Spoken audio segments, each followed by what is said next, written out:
தமிழகத்தில் அனைத்து தரப்பு மக்களின் நல்வாழ்வுக்காக முதலமைச்சர் செல்வி ஜெயலலிதா செயல்படுத்தி வரும் எண்ணிலடங்கா நலத்திட்டங்கள் மற்றும் வளர்ச்சித் திட்டங்கள் குறித்து தமிழக சட்டப்பேரவையில் விளக்கமாக எடுத்துரைக்கப்பட்டது.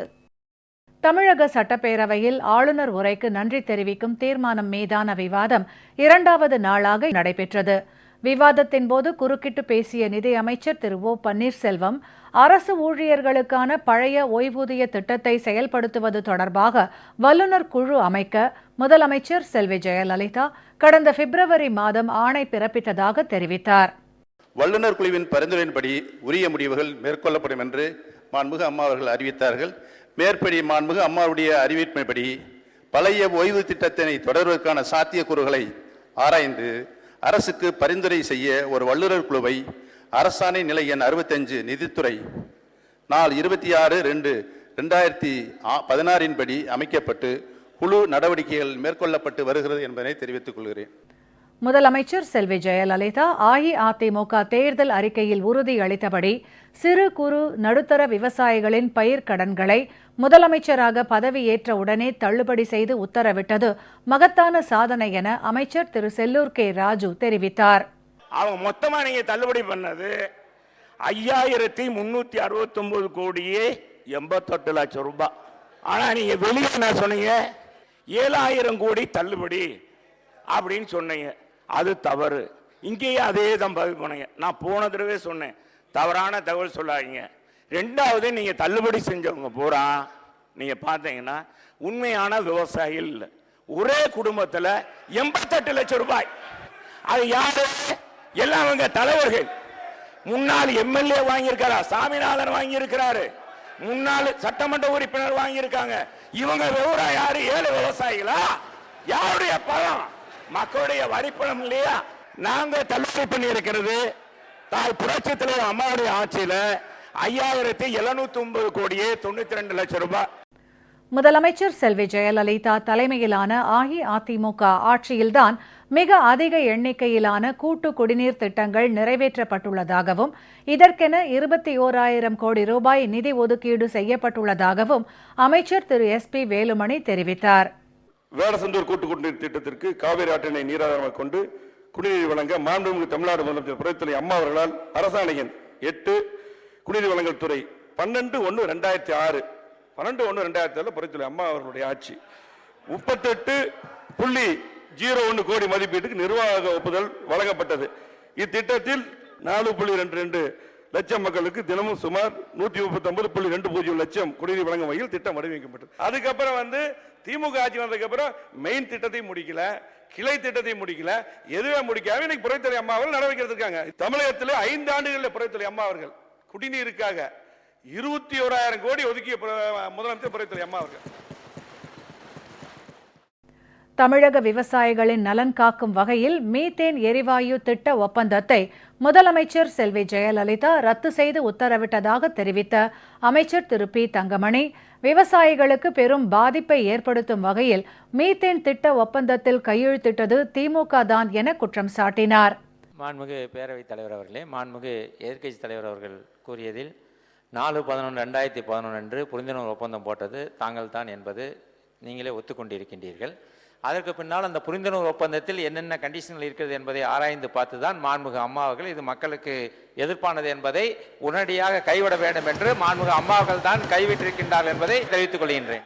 முதியோர் உதவித்தொகைக்கான விதிமுறைகளை தளர்த்தி பிள்ளைகள் இருந்தாலும் வறுமை கோட்டிற்கு கீழ் உள்ள முதியோருக்கு உதவித்தொகை வழங்க வேண்டும் என முதலமைச்சர் செல்வி ஜெயலலிதா உத்தரவிட்டதாக தெரிவித்த அமைச்சர் திரு RB உதயகுமார், இதற்கென 4,200 கோடி ரூபாய் நிதி ஒதுக்கீடு செய்யப்பட்டுள்ளதாகவும் குறிப்பிட்டார். புரட்சித் தலைவர் இதயதெய்வம் அம்மா அவர்கள் ஆட்சி பொறுப்பை ஏற்றதற்கு பின்னாலே அவர்கள் ஆட்சி காலத்திலே கொடுத்து வந்த 500 ரூபாயை 1000 ரூபாயாக உயர்த்தியதோடு மட்டுமல்லாமல் மிக உயர்ந்த ஒதுக்கீடாக 4,200 கோடி ரூபாயை புரட்சித் தலைவி அம்மா அவர்கள் தருகிறார். புரட்சித் தலைவி அம்மாவுடைய ஆட்சி காலத்திலே 5,000 ரூபாய் இருந்த சொத்து மதிப்பை 50,000 ரூபாயாக உயர்த்தி கொடுத்தவர் புரட்சித் தலைவி அம்மா. அதே போல அவர்கள் வறுமை கோட்டுக்கு கீழே இருக்க வேண்டும் என்கிற விதியையும் தளர்த்தி அவருடைய மகன் மகள் இருந்தாலும் அவர்கள் வறுமை கோட்டு கீழே இருந்தால் அவர்களுக்கும் வழங்கலாம் என்று விதியை தளர்த்தி வழங்கியவர் புரட்சித் தலைவர் அம்மா. இது எதை காட்டுகிறது என்றால் அதிகமான எண்ணிக்கையிலே ஆதரவற்றவர்களுக்கு முதியோர் உதவித்தொகை வழங்க வேண்டும் என்கின்ற புரட்சி தலைவி அம்மாவுடைய சிந்தனை இதில் வெளிப்படுகிறது என்பதை மாண்புமிகு பேரவைத் தலைவராக மாண்புமிகு உறுப்பினர்களுக்கு தெரிவித்துக் கொள்கிறேன். தமிழகத்தில் மாவட்டம் தோறும் மருத்துவக் கல்லூரி அமைத்திடவும் மருத்துவ படிப்பிற்காக 810 கூடுதல் இடங்களை பெற்றுத்தரவும் முதலமைச்சர் செல்வி ஜெயலலிதா மேற்கொண்ட நடவடிக்கைகள் குறித்து எடுத்துக் கூறிய அமைச்சர் டாக்டர் சி விஜயபாஸ்கர், இந்தியாவிலேயே டெங்கு உள்ளிட்ட தொற்று நோய்கள் எதுவும் இல்லாத மாநிலமாக தமிழகத்தை உருவாக்கி இருப்பவர் முதலமைச்சர் செல்வி ஜெயலலிதா தான் என தெரிவித்தார். நீங்கள் வெற்றி பேப்பரில் போகின்ற போக்கில் 5 மருத்துவக் கல்லூரி அமைக்கப்படும் என்று வெறும் அரசாணையை, இடத்தை தேர்வு செய்யாமல், நிதியை ஒதுக்காமல், எந்த விதமான ஆயத்த பணிகளையும் செய்யாமல், கடைசி காலகட்டத்தில் இறுதி நேரத்தில் ஆட்சி முடிகின்ற நேரத்தில் வெற்றி அறிக்கை வெளியிட்டுவது எப்படி பொருத்தமாக இருக்கும் என்பதை நான் கேட்டுக்கொள்கின்றேன். மாண்புமிகு தமிழ்நாடு முதலமைச்சர் இதய தெய்வம் புரட்சி தலைவி அம்மா அவர்கள் அம்மாவுடைய இந்த கடந்த 5 ஆண்டு இந்த ஆண்டு சேர்த்து இந்திய வரலாற்றில் யாரும் செய்ய முடியாத வகையில் 810 மருத்துவ இடங்களை புரட்சி தலைவி அம்மா அவர்கள் பெற்றுக் கொடுத்திருக்கிறார்கள். ஏழை எளிய மாணவர்களுக்காக 4 புதிய மருத்துவக் கல்லூரிகள் தொடங்கப்பட்டிருக்கின்றது என்பதை பேரவைத் தலைவர் வாயிலாக நான் உறுப்பினருக்கு தெரிவித்துக் கொள்கின்றேன். இதய தெய்வம் புரட்சி தலைவி அம்மா அவர்கள் ஆளுகின்ற தமிழ்நாடு மட்டும்தான் தொற்று நோயை, இந்த டெங்கு போன்ற தொற்று நோய்களை கட்டுப்படுத்துகின்ற மாநிலத்திலே முதன்மை மாநிலம் புரட்சி தலைவி அம்மாவுடைய மாநிலம் என்பதை உறுப்பினருக்கு தெரிவித்துக் கொண்டு, இந்த 15 நாட்களுக்கு 2 முறை இங்கிருந்து கூடுதல் இயக்குனர் குறிப்பாக கடையநல்லூர், செங்கோட்டை போன்ற பகுதிகளுக்கு ஆய்வுகளை மேற்கொண்டு வருகிறார். முதலமைச்சர் செல்வி ஜெயலலிதா உத்தரவுப்படி மாமல்லபுரத்தில் 13 ஏக்கர் பரப்பளவில் கடற்காட்சியகம் அமைக்க 250 கோடி ரூபாய் நிதி ஒதுக்கீடு செய்யப்பட்டுள்ளதாக அமைச்சர் திரு டி ஜெயக்குமார் குறிப்பிட்டார். மாண்புமிகு அம்மா அவர்கள் மாமல்லபுரத்தில் ரூபாய் 250 கோடி செலவில் உலகம் தரம் வாய்ந்த கடற்காட்சியகம் அரசு மற்றும் தனியார் பங்களிப்புடன் நிறுவப்படும் என அறிவித்தார்கள். கடற்காட்சியகம் தேசிய மற்றும் சர்வதேச சுற்றுலா பயணிகளுக்கு தகவல் மற்றும் பொழுதுபோக்கு பூங்காவாக அமைவதுடன் ஆராய்ச்சி மற்றும் விழிப்புணர்வு ஏற்படுத்தும் தளமாகவும் அது அமையும். மாமல்லபுரத்தில் பிரபல சுற்றுலா தலங்கள் மற்றும் கடற்கரைக்கு அருகில் அமைந்துள்ள தமிழ்நாடு சுற்றுலா வளர்ச்சி கழகத்திற்கு சொந்தமான 13.07 ஏக்கர் பரப்பிலான தகுதியான இடம் தேர்வு செய்யப்பட்டுள்ளது. எனவே மறு ஒப்பந்த புள்ளி தகுதி பெறுவதற்கான வேண்டுகோள் RFQ 27/5/2016 அன்று கோரப்பட்டுள்ளது.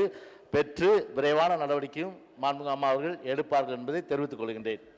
திருநெல்வேலி மாவட்டம் கடையநல்லூரை அடுத்த இடைக்கல்லில் மனோன்மணியம் சுந்தரனார் பல்கலைக்கழகத்தின் உறுப்பு கல்லூரிக்கு கட்டடங்கள் கட்ட 7 கோடியே 25 லட்சம் ரூபாய் நிதி ஒதுக்கீடு செய்யப்பட்டுள்ளதாக அமைச்சர் திரு KP அன்பழகன் தெரிவித்தார். மாண்புமிகு தமிழகத்துடைய முதலமைச்சர் திருநெல்வேலி மாவட்டம் கடையநல்லூரிலே ஒரு அரசு உறுப்பு கல்லூரியை வழங்கினார்கள். அந்த உறுப்பு கல்லூரியானது இப்பொழுது பள்ளி வளாகத்திலே வாடகை கட்டத்தில் இயங்கியிருக்கிறது. ஆனால் இதய தெய்வம் புரட்சி தலைவி அம்மா அவர்கள் இன்றைக்கு அந்த கல்லூரிக்கு நிரந்தர கட்டிடம் கட்டுவதற்காக தமிழக அரசுக்கு சொந்தமான 5 ஏக்கர் நிலம் இடைக்கல் என்ற கிராமத்திலே ஒதுக்கப்பட்டது. அதற்காக 7 கோடியே 25 லட்சம் ரூபாய் பணத்தை ஒதுக்கீடு செய்யப்பட்டு அங்கே கட்டிடப் பணியானது நடைபெற்றுக் கொண்டிருக்கிறது. முதலமைச்சர் செல்வி ஜெயலலிதாவின் சிறப்பான நடவடிக்கைகளை தொடர்ந்து தமிழகத்தில் கடந்த 5 ஆண்டுகளில் 8843 கோயில்களில் திருப்பணிகள் மேற்கொள்ளப்பட்டு கும்பாபிஷேகங்கள் நடத்தப்பட்டுள்ளதாக அமைச்சர் திரு சேவூர் எஸ் ராமச்சந்திரன் தெரிவித்தார்.